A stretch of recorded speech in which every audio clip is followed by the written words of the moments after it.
ਸਾਬਕਾ 5 ਮੈਂਫਿਸ ਸਿਟੀ ਦੇ police officers ਨੂੰ ਇੰਡਾਈਟ ਕੀਤਾ ਗਿਆ ਆ ਕਿਡਨੈਪਿੰਗ ਤੇ ਮਰਡਰ ਚਾਰਜਸ ਦੇ ਵਿੱਚ। ਟਾਇਰ ਨਿਕੋਲਸ ਦੀ ਮੌਤ ਹੋਈ ਸੀ, ਸਰੋਤਿਆਂ ਨੂੰ ਯਾਦ ਹੋਊਗਾ। ਕਾਫੀ ਲੰਮੇ ਸਮੇਂ ਪਹਿਲਾਂ ਸ਼ੈਲਬੀ ਕਾਉਂਟੀ ਦੇ ਡਿਸਟ੍ਰਿਕਟ ਅਟਾਰਨੀ ਨੇ ਅੱਜ ਇਹ ਦੱਸਿਆ ਵੀ ਜੋ ਪੁਲਿਸ ਵਾਲੇ ਆ ਉਹਨਾਂ ਦੇ ਉੱਤੇ ਉਹਨਾਂ ਨੂੰ ਇੰਡਾਈਟ ਕਰ ਦਿੱਤਾ ਗਿਆ ਆ ਮਰਡਰ ਤੇ ਕਿਡਨੈਪਿੰਗ ਦੇ ਸੰਬੰਧ ਦੇ ਵਿੱਚ।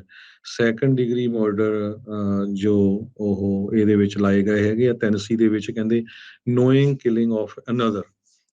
ਇਹਦੇ ਵਿੱਚ 15 ਸਾਲ ਤੋਂ ਲੈ ਕੇ 60 ਸਾਲਾਂ ਦੀ ਕੈਦ ਹੋ ਸਕਦੀ ਹੈਗੀ ਆ।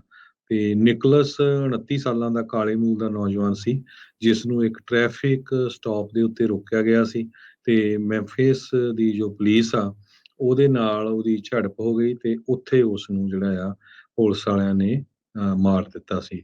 ਸੋ ਉਸ ਦੇ ਸੰਬੰਧ ਦੇ ਵਿੱਚ ਹੁਣ ਪੁਲਿਸ ਵਾਲਿਆਂ ਦੇ ਉੱਤੇ ਮਰਡਰ ਚਾਰਜਸ ਲਾਏ ਗਏ।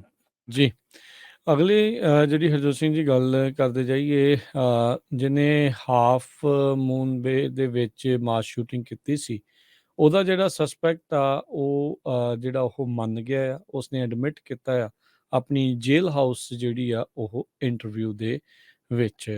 ਸੋ ਜਾਓ, ਇਹ ਜਿਹੜਾ ਗੱਲਬਾਤ ਕਰ ਰਿਹਾ ਸੀ ਮੈਂਡਰਿਨ ਦੇ ਵਿੱਚ 15 ਮਿੰਟ ਦੇ ਲਈ ਇਹਨੇ ਗੱਲਬਾਤ ਉੱਥੇ ਜਿਹੜੀ ਉਹ ਕੀਤੀ ਸੀ ਰੈਡਵੁੱਡ ਸਿਟੀ ਦੇ ਵਿੱਚ, ਜਿਹੜੀ ਸੈਨ ਮਟੇਓ ਕਾਉਂਟੀ ਜੇਲ੍ਹ ਆ ਉਸ ਦੇ ਵਿੱਚ। ਤੇ ਇਹ ਕਹਿੰਦੇ ਵੀ ਉਹ ਆਪ ਹੀ ਸ਼ੈਰਿਫ ਸਬ ਸਟੇਸ਼ਨ ਦੇ ਵਿੱਚ ਗਿਆ ਸੀਗਾ ਸਰੈਂਡਰ ਜਿਹੜਾ ਉਹ ਕਰਨ ਦੇ ਲਈ।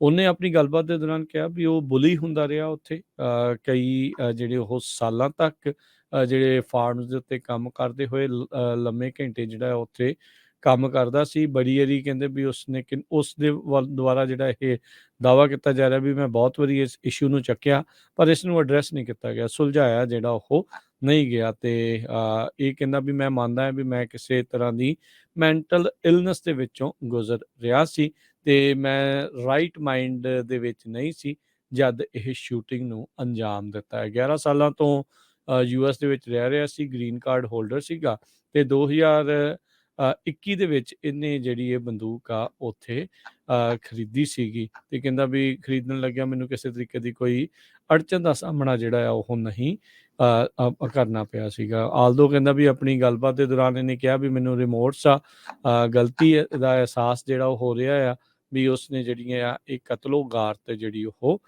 ਕੀਤੀ ਹੈਗੀ ਆ। ਇਹਦੀ ਵਾਈਫ ਇਹਦੇ ਨਾਲ ਰਹਿੰਦੀ ਸੀ ਤੇ ਇਹਦੀ 40 ਸਾਲਾਂ ਦੀ ਜਿਹੜੀ ਕੁੜੀ ਆ ਉਹ ਚਾਈਨਾ ਦੇ ਵਿੱਚ ਰਹਿ ਰਹੀ ਆ। ਸਾਬਕਾ 5 ਮੈਂਫਿਸ ਸਿਟੀ ਦੇ ਪੁਲਿਸ ਆਫੀਸਰਸ ਨੂੰ ਇੰਡਾਈਟ ਕੀਤਾ ਗਿਆ ਆ ਕਿਡਨੈਪਿੰਗ ਤੇ ਮਰਡਰ ਚਾਰਜਸ ਦੇ ਵਿੱਚ। ਟਾਇਰ ਨਿਕੋਲਸ ਦੀ ਮੌਤ ਹੋਈ ਸੀ, ਸਰੋਤਿਆਂ ਨੂੰ ਯਾਦ ਹੋਊਗਾ। ਕਾਫੀ ਲੰਮੇ ਸਮੇਂ ਪਹਿਲਾਂ ਸ਼ੈਲਬੀ ਕਾਉਂਟੀ ਦੇ ਡਿਸਟ੍ਰਿਕਟ ਅਟਾਰਨੀ ਨੇ ਅੱਜ ਇਹ ਦੱਸਿਆ ਵੀ ਜੋ ਪੁਲਿਸ ਵਾਲੇ ਆ ਉਹਨਾਂ ਦੇ ਉੱਤੇ ਉਹਨਾਂ ਨੂੰ ਇੰਡਾਈਟ ਕਰ ਦਿੱਤਾ ਗਿਆ ਆ ਮਰਡਰ ਤੇ ਕਿਡਨੈਪਿੰਗ ਦੇ ਸੰਬੰਧ ਦੇ ਵਿੱਚ। ਸੈਕੰਡ ਡਿਗਰੀ ਮਰਡਰ ਜੋ ਉਹ ਇਹਦੇ ਵਿੱਚ ਲਾਏ ਗਏ ਹੈਗੇ ਆ ਟੈਨਸੀ ਦੇ ਵਿੱਚ, ਕਹਿੰਦੇ ਨੋਇੰਗ ਕਿਲਿੰਗ ਆਫ ਅਨਦਰ।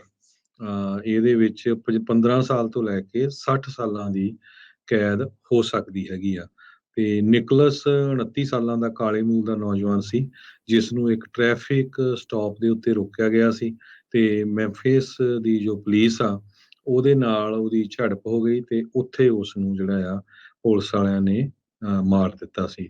ਸੋ ਉਸ ਦੇ ਸੰਬੰਧ ਦੇ ਵਿੱਚ ਹੁਣ ਪੁਲਿਸ ਵਾਲਿਆਂ ਦੇ ਉੱਤੇ ਮਰਡਰ ਚਾਰਜਸ ਲਾਏ ਗਏ।